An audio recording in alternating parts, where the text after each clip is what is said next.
Good morning बच्चों। तो आज हम लोग इस लेक्चर में बच्चों कॉलिजन के ऊपर एक डीपीपी को सॉल्व करेंगे जिसमें ढेर सारे अच्छे अच्छे क्वेश्चन को कलेक्ट किया गया है। तो आप एक एक क्वेश्चन के सॉल्यूशन को देखिए और आपको यहां से कॉलिजन के और भी कॉन्सेप्ट समझ में आएंगे। पहला हालांकि दो क्वेश्चन जो इसमें लिया गया है ये एक्सप्लोजन के ऊपर है, जो मुझे लगा कि पिछले डीपीपी में नहीं हुआ था तो उसको मैं यहां कर दिया, और एक और कंजर्वेशन ऑफ मोमेंटम पे। उसके बाद सारे क्वेश्चंस जो हैं वो आपके कॉलिजन के ऊपर है। ठीक है, चलो तो स्टार्ट करते हैं पहला क्वेश्चन से। देखो क्या कर रहा है, क्या कह रहा है यहां पे। कह रहा है कि एक बॉडी है जिसका मास आपका है m, जो एक्सप्लोड करता है 3 पीसेज में। The ratio of mass is 1:1:2। जो 2 स्मॉलर पीसेज है वो flying off perpendicular to each other with velocity of 30 metre per second and 40 metre per second.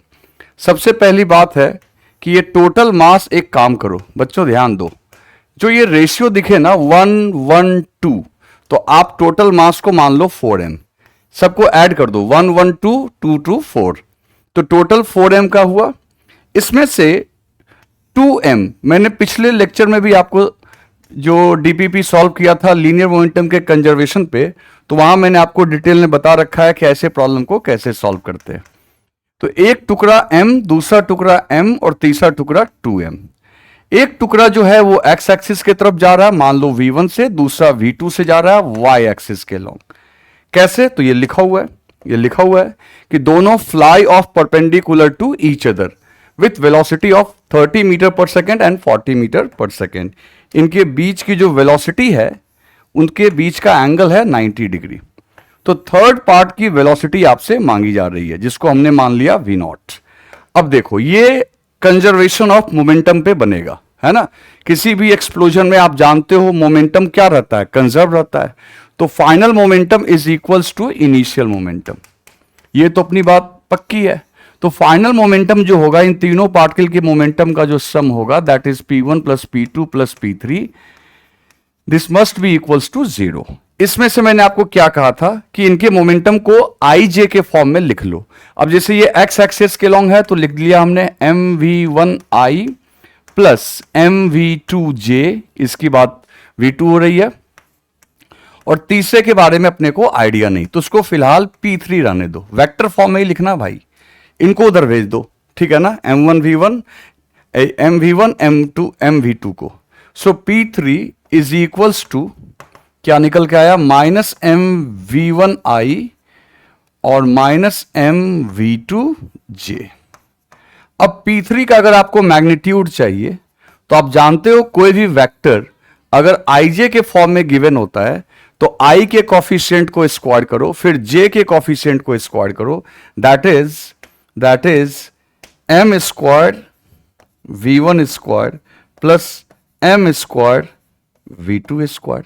आ रही बात समझ में। अच्छा, p3 का मैग्नीट्यूड कितना हो जाएगा, तो इसका मास है 2m और इसकी वेलोसिटी कितनी है v3, तो इसका मैग्नीट्यूड हो जाएगा 2m into v0। v0 we don't know. अच्छा, इसमें m स्क्वायर को बाहर निकाल लो तो m बाहर आ गया, अंदर में क्या हो गया, v1 का स्क्वायर प्लस v2 का स्क्वायर। एक 30 है दूसरा 40 है, तो ये 40 का स्क्वायर हो गया प्लस 30 का स्क्वायर हो गया। ठीक है, अब यहां से mm काट दो तो 2v0 इज इक्वल्स टू, देखो ये क्या हो जाएगा, ये 4 का स्क्वायर, ये 3 का स्क्वायर, 4 का स्क्वायर और 3 का स्क्वायर 5 होता है, अब बाकी 0 तो है ही आपका, तो ये हो जाएगा आपका 50। So v0 is equals to 25 metre per second. ये v0 की वैल्यू निकल के आ गई। v0 मीन्स वेलोसिटी निकल के आ गई। पार्टिकल की वेलोसिटी कितनी हो गई, 25 मीटर पर सेकेंड, जो थर्ड वाली पार्टिकल है। तो आंसर आ गया सेकेंड। क्लियर है, आंसर सेकेंड आ गया। अब बच्चों बात करते हैं क्वेश्चन नंबर 2 की। क्वेश्चन नंबर 2 में देखो क्या लिखा हुआ है। इसमें लिखा हुआ है ए मैन जिसका मास है 50 kg एंड हिज सन जो कि 20 kg का है, are standing on frictionless surface facing each other. The man pushes his son so that he starts moving at a speed of 0.7 metre per second, है ना।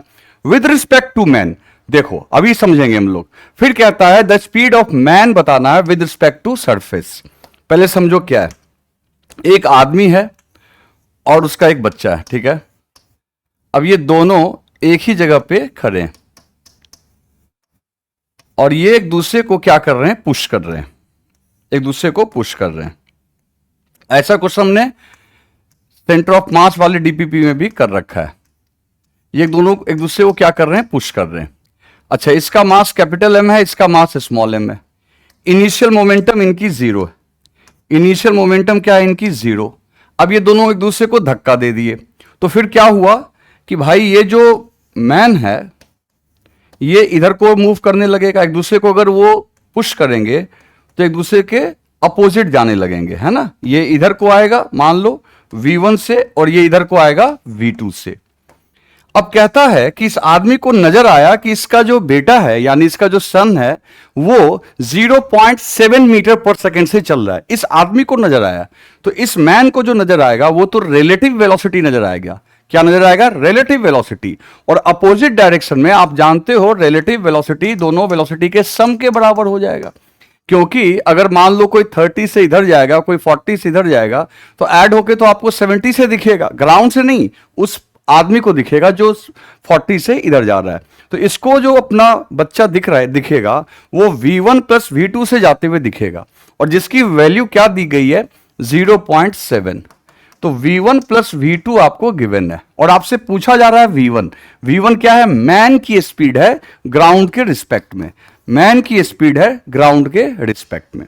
अच्छा, एक equation तो यहां से आपको मिल गया। अब लगाते हैं फ्रॉम कंजर्वेशन ऑफ मोमेंटम। तो from conservation of linear momentum, from conservation of linear momentum, linear momentum. तो कंजर्वेशन ऑफ लीनियर मोमेंटम से देखो, इनिशियल मोमेंटम है जीरो, तो फाइनल भी जीरो होना चाहिए। जिसका मतलब है कि भाई ऐसा है कि m इंटू V2, मान लो इसको प्लस में, तो वो हो गया माइनस में, that is capital M into V1 equals to zero. Final momentum में हमने क्या किया, m इंटू V2 में से घटा लिया क्योंकि वो अपोजिट जा रहा था, और इनिशियल क्या है आपका, जीरो। ठीक है, अब यहां पे स्मॉल m दिया हुआ है 20 kg, तो लिख दिया हमने 20 V2 इज इक्वल्स टू, इसको इधर भेज दो, तो ये हो जाएगा 50 V1, और 0 0 कट गया, 0 0 यहां पे क्या हो गया, कैंसिल हो गया, 0 0 कैंसिल हो गया। तो V2 इक्वल्स टू क्या निकल के आएगा बच्चों, V2 इक्वल्स टू हम चाहे तो लिख सकते हैं यहां पे V2 इक्वल्स टू 2.5 V1। ठीक है ना, V2 इक्वल्स टू हमने क्या लिख दिया, 2.5 V1। फिर यहां पे देखो V1 में V2 को ऐड करने से 0.7 मिल रहा है, तो हमने यहां पे लिखा V1 प्लस V2 के जगह लिख दिया 2.5 V1 इक्वल्स टू 0.7। तो ये आपका हो गया 3.5 V1 equals to 0.7। Okay, so V1 equals to 0.7 upon 3.5, तो ये हो गया 1/5 which is equals to 0.2 metre per second, है ना। तो आपका 0.2 metre per second is given in 1, तो मैन की जो स्पीड होगी वो होगी 0.2। क्लियर है बच्चों। बच्चों बात करते हैं क्वेश्चन नंबर 3 की। देखो ये कॉलिजन का पहला क्वेश्चन है। आप यहां पे क्या लिखा हुआ है, एकदम पहले कॉलिजन को आइडेंटिफाई करो कि ये कौन सा कॉलिजन है, और ये जेईई मेन 2023 का क्वेश्चन है। इसमें कहता है एक बॉडी है जिसका मास m है, moving with velocity v, collides with a stationary particle of mass 2m। After collision they stick together and continue to move together with velocity. भैया ऐसा है कि जैसे ही यहां पे वर्ड लिखा हुआ देखा हमने, स्टिक टुगेदर, कहां गया, स्टिक टुगेदर। अब स्टिक टुगेदर का मतलब दोनों बॉडी एक साथ चलने लगा। इसका मतलब ये हो गया कि दोनों के मासेस जो हैं वो सेम है, इक्वल है। ये बॉडी है जिसका मास m है, ये भी बॉडी है जिसका मास m है। एक बॉडी इसमें से रेस्ट में है और दूसरा आपका मूव कर रहा है। ये v से जा रहा है और ये भाई रेस्ट में। इसके बाद ये दोनों बॉडी कंबाइंड हो गए और इनका मास कितना हो गया 2m, और इनकी वेलोसिटी हो गई v डैश। ओके, अच्छा, तो ये हम लोग क्या करेंगे, सीधा लिखेंगे from conservation of linear momentum, from conservation of linear momentum.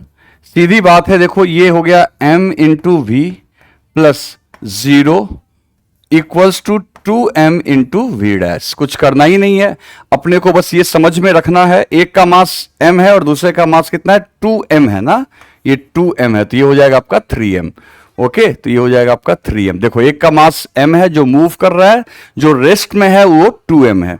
तो बच्चों यहां से mm गेट कैंसिल्ड, बहुत आसान, कोई दम नहीं, सीधी सी बात है, आंसर आ गया v/3, जो कॉमन वेलोसिटी निकालने का हमने आपको तरीका बताया है ना। तो इसका आंसर हो गया थर्ड। क्लियर है?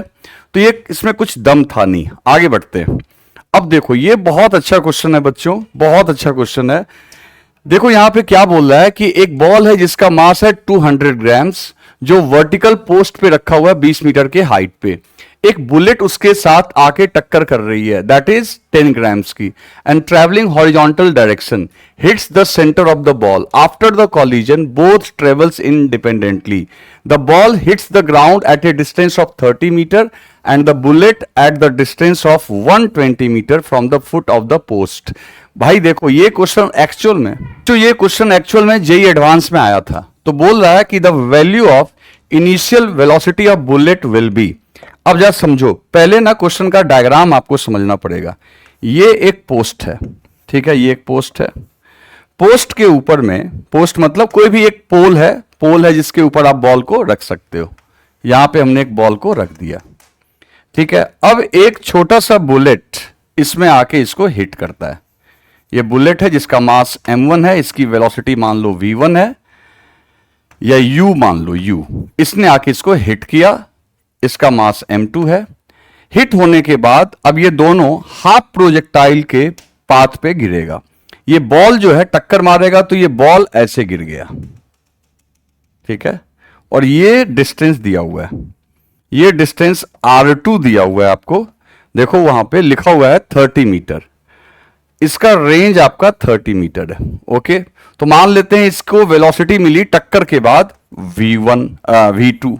अच्छा, इसके पास भी कुछ वेलोसिटी रह गई, जिसकी वजह से ये जो m1 है ये दूर जाके गिरा। और इसका जो रेंज दिया हुआ है, देखो वो कितनी दूर पे जाके गिर रहा है, 120 मीटर की दूरी पे। अब इसमें क्या है ना, थोड़ा आपको ना काइनेमेटिक्स भी लग जाएगा। अच्छा, पोल की हाइट दी गई है h। ओके, तो अब एक काम करते हैं बच्चों, एक काम करते हैं। हम लोग को पता है कि रेंज r2 इक्वल्स टू हो जाएगा इसकी velocity v2 into time of flight. In same manner range r1 जो होगा v1 into time of flight. अच्छा, अब टाइम ऑफ फ्लाइट कैसे निकलेगा बच्चों, तो याद करो हाफ प्रोजेक्टाइल का टाइम ऑफ फ्लाइट। ये हाफ प्रोजेक्टाइल का केस है जो मैंने आपको पहले बता रखा है।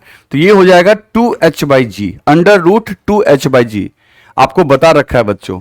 और ये देखो 2 इंटू 20/g का वैल्यू 10 है, तो ये आपका टाइम निकल के आएगा 2 सेकेंड, 4 का अंडर रूट 2 सेकेंड।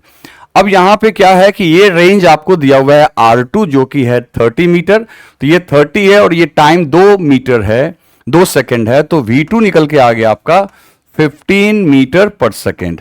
और इन सेम मैनर v1 जो निकल के आएगा, अब देखो ध्यान दो, यहां पे ये कितना है 120, तो 120 को इसके लिए भी टाइम ऑफ फ्लाइट तो दोनों के लिए सेम होता है, क्योंकि टाइम ऑफ फ्लाइट तो बस वहां h पे डिपेंड कर रहा है।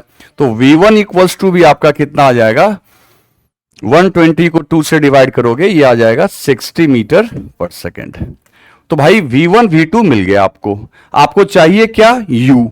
अच्छा, अब यहां पे जो ये टक्कर हो रही है यानी ये कॉलिजन हो रहा है, और किसी भी कॉलिजन में मोमेंटम क्या होता है, बैलेंस। तो हम लोग कह सकते हैं फॉर कॉलिजन हम लोग यहां पे क्या लिख सकते हैं, initial momentum is equals to final momentum. क्या लिख सकते हैं बच्चों, initial momentum equals to final momentum. तो इनिशियली सिर्फ ये चल रहा था m1, तो हमने लिख दिया m1 इंटू u1, और ये तो रेस्ट में था, तो m1 इंटू u जो निकालना है मेरे को। टकराने के बाद दोनों ही चल रहे हैं, m1 into v1 plus m2 into v2। अच्छा, दोनों मास जो है दोनों ग्राम्स में दिए हुए हैं, तो इसको केजी में भी कन्वर्ट करेंगे दोनों तरफ, आरएचएस एलएचएस में, तो वो कैंसिल ही हो जाएगा, 1000 से डिवाइड करोगे, इसलिए डायरेक्ट ग्राम में लिख दो। तो ये लिख दिया हमने 10 इंटू u1, यहां भी लिखा 10 इंटू V1, V1 कितना है 60 यानी, और M2 कितना है आपका 200, और ये कितना निकल के आया 15, इसकी जो वेलोसिटी है।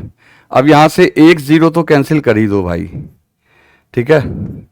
अब ये हो गया आपका 60, U इक्वल्स टू क्या हो गया 60 प्लस ये हो जाएगा आपका 300, है ना 300, तो U इक्वल्स टू हो जाएगा, U इक्वल्स टू हो जाएगा 360 metre per second, 360 metre per second which is given in option number 2। तो देखो इसमें कितना कुछ चेक किया गया आपसे, conservation of momentum, collision, projectile motion, सारा कुछ यहां पे आपसे पूछ लिया गया है, ठीक है बच्चों। अब बच्चों बात करते हैं क्वेश्चन नंबर 5 की। क्वेश्चन नंबर 5 में क्या कहता है कि यहां पे एक डायग्राम दिया हुआ है, ठीक है, अच्छे से देखिए, जेईई मेन 2023 में पूछा हुआ है। लिखा हुआ है as per given figure a small ball P, एक छोटा सा बॉल है पी, जो आपका स्लाइड करता हुआ slides down the quadrant of a circle and hit the other ball Q of equal mass which is initially at rest. एक दूसरा मास है जो यहां पे रेस्ट में। Neglecting the effect of friction assume the collision to be elastic, अच्छी बात है। तो कहता है velocity of Q after the collision is, पहली बात है बच्चों इलास्टिक है, हेड ऑन कॉलिजन है, दोनों का मास सेम है ना, देखो दोनों का मास क्या है सेम।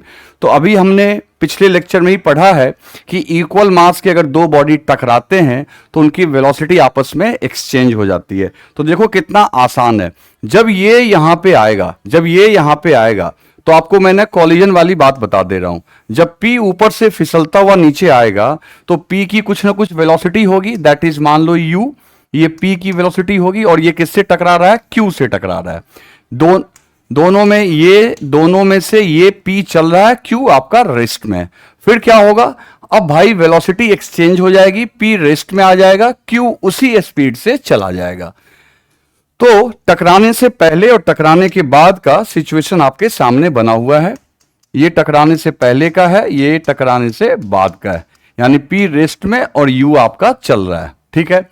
अच्छा, तो इसका मतलब है P की स्पीड किसने ले ली Q ने, P की स्पीड किसने ले ली Q ने। लेकिन अब P का स्पीड निकालना होगा कि यहां से ये फिसल के जब आएगा तो यहां पे इसकी स्पीड क्या होगी, और इसके लिए आप क्या करोगे, इसके लिए आप टोटल मैकेनिकल एनर्जी का कंजर्वेशन लगाओगे। यहां पे मान लो टोटल मैकेनिकल एनर्जी इनिशियली आपका इसकी जो होगी पॉइंट P की, फिसलने के बाद जब यहां भी पहुंचेगा तो वही होगी टोटल मैकेनिकल एनर्जी फाइनल। क्योंकि देखो इस प्रॉब्लम में दो हिस्से हैं, पहले तो एनर्जी कंजर्व करवा के पहले पता करो कि P जब ये यहां पे आएगा तो P की वेलोसिटी कितनी होगी, और फिर इनके बीच में कॉलिजन होगा। तो P को बहुत आराम से हम P की वेलोसिटी यहां निकाल सकते हैं, कैसे, तो total mechanical energy initial equals to total mechanical energy final. जब ये यहां पे था तो ये हाइट थी h, तो इसके पास सिर्फ पोटेंशियल एनर्जी थी दैट इज mgh, वेलोसिटी थी 0, तो काइनेटिक 0 हो गई। जब ये यहां पहुंचा तो पोटेंशियल हो गई 0 और काइनेटिक हो गई हाफ mu स्क्वायर।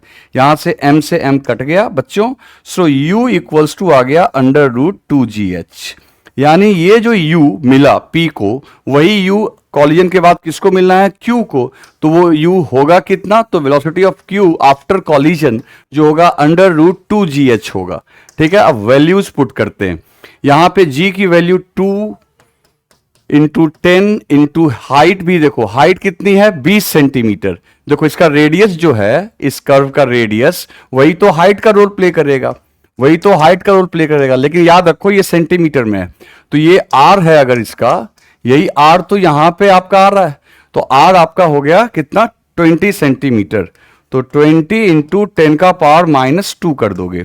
अब 1 0 2 0 खत्म, तो ये आ जाएगा आपका 2 मीटर पर सेकेंड।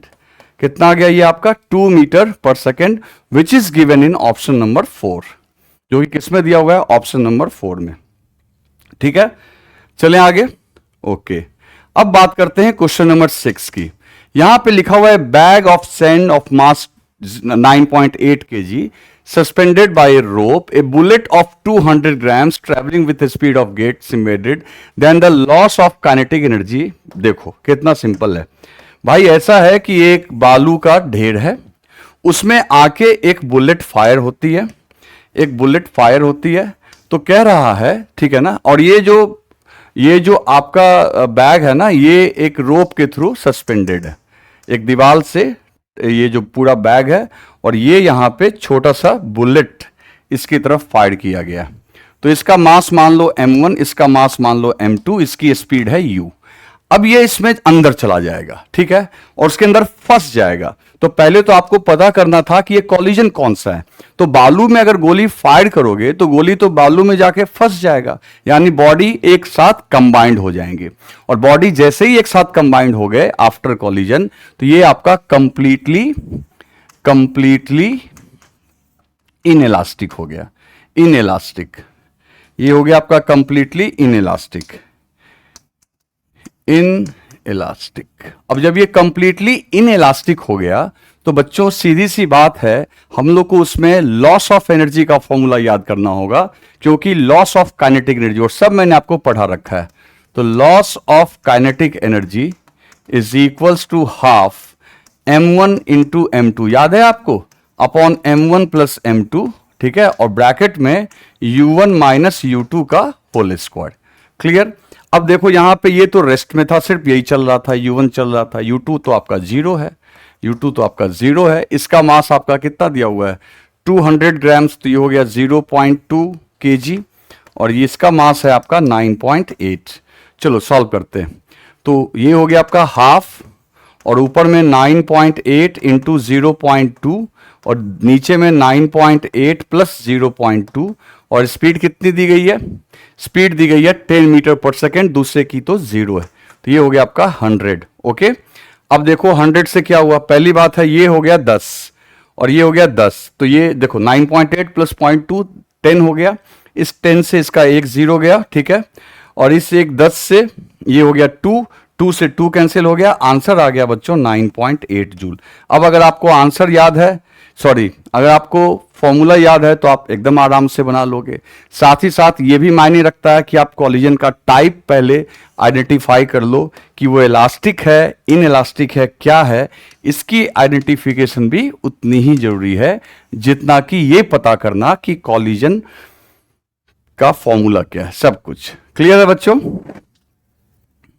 बच्चों हम नेक्स्ट क्वेश्चन करते हैं। यहां पे लिखा हुआ है कि what percentage of kinetic energy of a moving particle is transferred to a stationary particle when it strikes the stationary particle of 5 times of its mass। बच्चों ये हमने ऑलरेडी कॉलिजन में एक फॉर्मूला सीख रखा है जहां पे प्रोजेक्टाइल से टारगेट में काइनेटिक एनर्जी मैंने आपको परसेंटेज के फॉर्म में बताई थी। अच्छा, कॉलिजन के बारे में उसने क्लियर कट लिख रखा है कि आपको अज्यूम करना है कि हेड ऑन है और इलास्टिक है। तो याद है बच्चों आपको वो फॉर्मूला, तो आपका फ्रैक्शन ऑफ के है ना, और परसेंटेज में आपको बताना है। याद करो फॉर्मूला 4m1 m2, ठीक है, upon m1 plus m2, okay, का स्क्वायर इंटू 100 अगर परसेंटेज में बोलना है तो। अब देखो कितना आसान है बच्चों, तो एक का मास m है, जिससे टकराया उससे 5 टाइम्स मास है उसका, तो लिख देंगे 5m, और नीचे में m प्लस 5m का स्क्वायर करेंगे तो ये हो जाएगा 36m square, m plus 5m हो जाएगा 6 का स्क्वायर करेंगे 36m स्क्वायर इंटू 100। अब क्या करना है, अब यहां से ये m से m स्क्वायर कट गया, ठीक है, और ये 4 से 36 9 टाइम्स में कट गया। तो अब बच्चों यहां पे देखो ये है 5, और 100 को अगर 9 से आप डिवाइड करोगे तो ये हो जाएगा आपका 11.1, है ना, तो ये आ जाएगा 55.5%, है ना। 100 को 9 से डिवाइड करने पे आपका 11 पॉइंट समथिंग आएगा, 11 से, तो 55.55 होगा, मतलब इसको आप 6 भी बोल सकते हो। तो डायरेक्ट फॉर्मूला बेस्ड है। अब फॉर्मूला बेस्ड इसलिए है क्योंकि आपको पता है, नहीं पता रहेगा तो आप खुद सोचो कितना कैलकुलेट करना पड़ेगा। तो आपको उन चैप्टर से ये फायदा होगा कि ऐसे प्रॉब्लम्स को आप बहुत आराम से सॉल्व कर सकते हो। अगला देखते हैं क्वेश्चन नंबर 8। क्वेश्चन नंबर 8 देखते हैं। यहां पे देखो एक बॉडी है जिसका मास है m, moving at speed of v naught, collide elastically with a mass m at rest. After the collision two masses move at angle theta when theta to respect to the initial direction of motion of body m। ठीक है, अच्छी बात है, बहुत बढ़िया, ठीक है। तो largest possible value of capital M by small m, बहुत दिमाग लगाना है बच्चों। और इसके लिए जिसके लिए थीटा 1 और थीटा 2 इक्वल होगा, पहले समझो कि ये एक ऑब्लिक कॉलिजन है जहां पे एक बॉडी है जिसका मास कैपिटल M है and it is moving with velocity v not, और ये जिस बॉडी से टकरा रही है बच्चों वो बॉडी आपकी रेस्ट में, दूसरी बॉडी आपकी रेस्ट में। ठीक है, बहुत अच्छी बात है। उसके बाद टकराने के बाद ये दोनों बॉडी अलग अलग डायरेक्शन में एक सर्टेन एंगल पे, यानी एक मान लो थीटा 1 एंगल पे गया, ठीक है, और दूसरा गया कितने पे, थीटा 2 पे। ऐसा लिखा हुआ है, इनिशियल डायरेक्शन ऑफ मोशन से थीटा 1 और थीटा 2 एंगल पे ये दोनों फ्लाई ऑफ कर गए। आपको एक चीज यहां पे गिवन है कि थीटा 1 और थीटा 2 की वैल्यू सेम लेना है आपको, और ये दोनों का वैल्यू सेम होगा तो आपको उस केस में बताना है कि capital M by small m की मैक्सिमम वैल्यू क्या होगी, मैक्सिमम वैल्यू क्या होगी। चलिए निकालते हैं, देखते हैं। सबसे पहली बात, कॉलिजन कैसा है बच्चों, कॉलिजन है इलास्टिक, कॉलिजन है इलास्टिक लिखा हुआ है। तो मतलब कि मैंने आपको बता रखा है दो इक्वेशन यहां मोमेंटम से आएंगे, एक इक्वेशन आपका कंजर्वेशन ऑफ काइनेटिक एनर्जी से आएगा, और फिर हम लोग उसको सॉल्व कर लेंगे। तो सबसे पहली बात हम लोग क्या लिखेंगे, हम लोग लिखेंगे सबसे पहले x एक्सिस के लॉन्ग, आगे x मान लेते हैं और ऊपर की ओर y मान लेते हैं बच्चों। तो x एक्सिस के लॉन्ग पहले देखो इनिशियली ये केवल चल रहा था तो लिखेंगे m v नॉट, फिर इन दोनों का, अच्छा थीटा 1 थीटा 2 सेम ही है तो और इसकी वेलोसिटी मान लो v1, इसकी मान लेते हैं v2, तो ये हो जाएगा आपका m v1 cos theta plus m v2 capital M है ना, capital M v2 cos theta. दोनों का x कंपोनेंट हमने तोड़ लिया, इसका m v1 cos थीटा, इसका m v2 cos theta. Okay, अच्छा अब यहां पे क्या करना है बच्चों, देखते जाओ बस आप, क्लियर है। और दोनों की वेलोसिटी क्या हमने मानी है, अलग अलग मानी है, एक की v1 एक की v2, दूसरे की v2। एक तो इक्वेशन आ गया आपका x एक्सिस के लॉन्ग, दूसरा है y एक्सिस के लॉन्ग। y एक्सिस के लॉन्ग इनिशियली जीरो है तो फाइनली आपकी क्या होनी चाहिए, तो फाइनल मोमेंटम भी जीरो है ना, तो जीरो बराबर देखो ये अलोंग x हुआ हमारा, along x axis, along y देखो नेट आपका क्या है जीरो, तो क्या लिखेंगे m v1 sine theta minus m v2, sorry capital M v2 sine theta, दोनों में तो साइन थीटा ही लिखेंगे बच्चों। अब यहां से देखो क्या हो गया, इसको इधर ले आओ, साइन थीटा कैंसिल हो गया, तो यहां से आपको कैलकुलेट होके आ जाएगा m v2 is equals to m v1, sorry small m capital M का ना लफड़ा लगा हुआ है इसमें, m v1,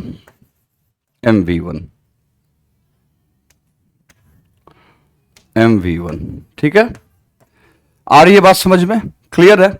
चलो यहां तक तो मामला अपने को समझ में आ रहा है, ये आ गया इक्वेशन नंबर दूसरा।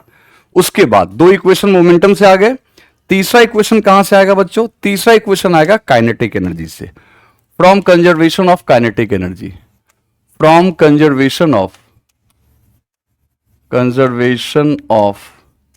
काइनेटिक एनर्जी है ना। तो उसमें क्या करेंगे हम लोग, काइनेटिक एनर्जी इनिशियल, मतलब पहले तो सिर्फ कैपिटल M चल रहा था, half m v naught square equals to finally दोनों चल रहे हैं, दैट इज m v1 का square plus half m v2 का स्क्वायर। क्लियर है। अब एक काम करो बच्चों, एक काम करो, क्या काम करोगे, सबसे पहली बात है कि किसी एक वेलोसिटी को पूरा कट कर दो, है ना, सबको v नॉट के टर्म में लिख देंगे तो काम हो जाएगा खत्म। कहोगे कैसे काम खत्म हो जाएगा, अभी देखते हैं। सबसे पहली बात है कि आप जो है यहां पे देखो ये क्या लिखा हुआ है m v1 और ये है m v2 है ना, तो 1 और 2 को 1 और 2 से, फ्रॉम 1 एंड 2 से 1 एंड 2 से क्या होगा, इधर लिख दो एम वी नॉट, अच्छी बात है, एम वी नॉट, और उस तरफ यानी सेकंड इधर क्या लिख सकते हो, सॉरी सेकंड इधर क्या लिख सकते हो, देखो यहां पे M V one sine theta, sorry M V one cos theta है, यहां M V two cos theta है। तो आप चाहो तो क्या लिख सकते हो, यहां पे एम वन वी वन की जगह चाहो तो एम टू वी टू लिख सकते हो, लिख सकते हो कि नहीं लिख सकते हो, बिल्कुल लिख सकते हैं। तो हम लोग क्या करेंगे यहां पे बच्चों, हम लोग क्या करने वाले हैं वो देखो, हम लोग क्या करने वाले हैं, ध्यान देना, हम लोग क्या करने वाले हैं, M V two cos theta plus M V two cos theta. कहोगे ये क्या कर दिया सर आपने, बिल्कुल किया, कुछ नहीं किया है, जो आपका एम वी वन है उसके जगह पे हमने एम वी टू लिख दिया है, और तो कुछ किया नहीं, ठीक है। फिर ये दोनों को ऐड कर दो, तो ये हो गया M V naught equals to आपका 2mv2 कॉस थीटा।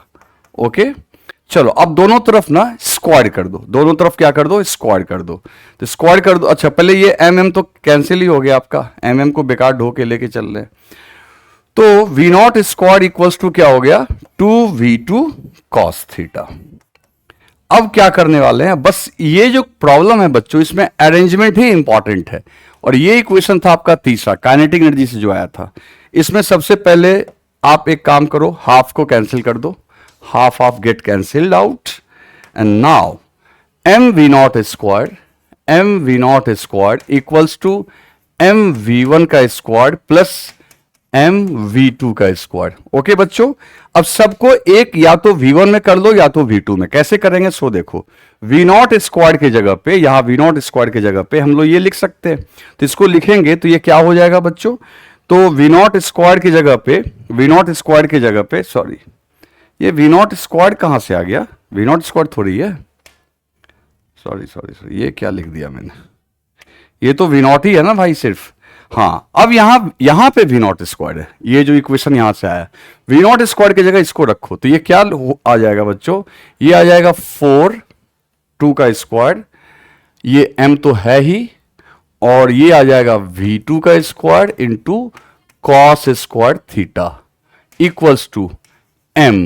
अच्छा v1 के जगह क्या लिख सकते हैं, देखना v1 के जगह लिख सकते हैं, यहां से देखो v1 के जगह लिख सकते हैं mv2 अपॉन m, v1 के जगह लिख सकते हैं कैपिटल mv2 अपॉन m। तो अब जरा देखना, capital M v2 upon small m का square plus capital M v2 square. अब मैंने ऐसा क्यों किया, ये सब आपको भी समझ में आ जाएगा, अभी समझ में आ जाएगा। तो ये हो गया 4m v2 का स्क्वायर कॉस स्क्वायर थीटा, यहां देखो क्या हुआ, small m into capital M का स्क्वायर इंटू v2 का स्क्वायर अपॉन स्मॉल m का square equals to capital M into v2 square. बस थोड़ा पेशेंस रखो बच्चों। अब यहां पे देखो ये v2 square v2 square v2 square gate cancelled, ये एक m इसका पावर कैंसिल हो गया, ये m गया। अच्छा इस m से ये छोटा वाला m भी गया। अब हो गया काम बच्चों, अब हो गया काम, बस 4 cos square theta is equals to क्या निकल के आ रहा है, यहां बच रहा है capital M plus small m, और यहां तो कुछ बच ही नहीं रहा, प्लस 1। ठीक है, अब एक काम करते हैं बच्चों, अब एक काम करते हैं, अब हमको ग्रेटर स्मॉलर की बात है, जरा इस पे गौर करो, थोड़ा ट्रिगोनोमेट्री लगाओ। 4 कॉस स्क्वायर थीटा ज्यादा से ज्यादा कॉस थीटा का वैल्यू कितना होता है 1, या 1 से कम ही होगा, फिर या तो ज्यादा से ज्यादा 1 होगा या 1 से कम। तो उस पूरे टर्म की वैल्यू ज्यादा से ज्यादा क्या हो सकती है, 4 हो सकती है या 4 से कम। तो इसको हम लोग लिख सकते हैं कि दिस इज स्मॉलर और equal to 4 cos square theta जो है ये ज्यादा से ज्यादा 4 हो सकता है या 4 से छोटा ही होगा। अब जरा सुनना, इस 4 कॉस स्क्वायर थीटा की जगह हम क्या लिख सकते हैं, capital M plus small m plus 1 is less than और इक्वल टू 4। समझ में आ रही है बात, इसके जगह हमने इसको रिप्लेस कर दिया। अब यहां से 1 को उधर भेज दो, जिसका मतलब capital M upon small m is less than और equal to 4-1। So capital M upon small m is less than और इक्वल टू 3, यानी capital M upon small m जो होगा, इसकी लार्जेस्ट वैल्यू जो होगी वो आपका 3 के इक्वल होगी। ठीक है ना, या 3 से वो छोटा ही हो सकता है, ज्यादा से ज्यादा 3 होगा। तो ये इसका आंसर है बच्चों, दैट इज फर्स्ट। क्लियर है? तो चलो आज इस लेक्चर में इतना ही रखते हैं, फिर बाकी बचे हुए क्वेश्चन को हम लोग अगले लेक्चर में सॉल्व कर देंगे बच्चों। ठीक है, ओके।